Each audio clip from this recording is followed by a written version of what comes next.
o'ziga xos zamonaviy me'moriy yechimda qurilgan.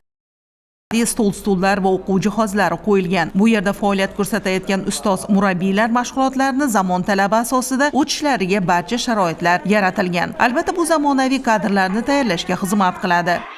Bu yil joriy yilda maktabimiz kapital ta'mirga tushib 640 o'rinli quvvatga ega bo'ldi. Buning uchun biz avvalo ota-onalar, o'quvchilarimiz, ustozlarimiz nomidan prezidentimizga rahmat aytamiz. Bir necha yillik orzularimiz amalga oshdi. Yangi O'zbekistonning yosh avlodiga ta'lim tarbiya berishda tinmay astoydil mehnat qilib, ona vatan ravnaqiga, xalq farovonligiga hissa qo'shishga harakat qilamiz. Shuni alohida aytish joizki, yangi binoning ochilishi bayram tusini oldi. Tadbirda maktab badiiy havaskorlari o'zlarining chiqishlarini namoyish etdilar.